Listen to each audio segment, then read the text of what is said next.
বেসামরিক বিমান পরিবহন ও পর্যটন মন্ত্রণালয়ের সমন্বয়হীনতা দূর করাই প্রথম কাজ হবে বলে জানিয়েছেন নবনিযুক্ত মন্ত্রী এম রশিদুজ্জামান মিল্লাত। রোববার সকালে মন্ত্রণালয়ে যোগ দিয়ে কর্মকর্তাদের সঙ্গে মতবিনিময় সভায় এই কথা বলেন তিনি। মন্ত্রী বলেন, নতুন নেতৃত্বে টিম তৈরি করে মন্ত্রণালয়ের কাজ এগিয়ে নেওয়া হবে। কাজের সুবিধার্থে ৫ কর্মদিবসের মধ্যে একদিন সিভিল এভিয়েশন বা বিমান বাংলাদেশ এয়ারলাইন্সে অফিস করার পরিকল্পনাও জানিয়েছেন তিনি। কাজকে আরো গতিশীল করতে প্রচলিত আমলাতান্ত্রিক কাঠামোর বাইরে গিয়ে উদ্ভাবনী পরিকল্পনা নিয়ে এগিয়ে যাওয়ার কথা বলেন মন্ত্রী। ভালো কাজের জন্য পুরস্কার এবং খারাপ কাজের জন্য তিরস্কারের ব্যবস্থার কথাও জানান তিনি।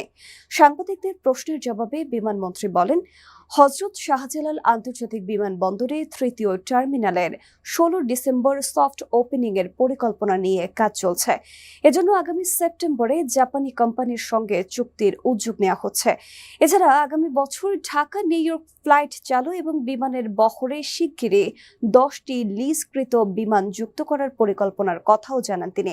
ঈশ্বরদী বিমানবন্দরে পারমাণবিক বিদ্যুৎ কেন্দ্রের জন্য তেজস্ক্রিয় সামগ্রী পরিবহনে ফ্লাইট চালু, যশোরে বাণিজ্যিক ফ্লাইট বাড়ানো এবং বগুড়া বিমানবন্দর নির্মাণের ফিজিবিলিটি স্টাডির কথাও জানান মন্ত্রী। আগামী অক্টোবরে কক্সবাজার আন্তর্জাতিক বিমানবন্দর চালুর ব্যাপারেও আশাবাদ ব্যক্ত করেন তিনি।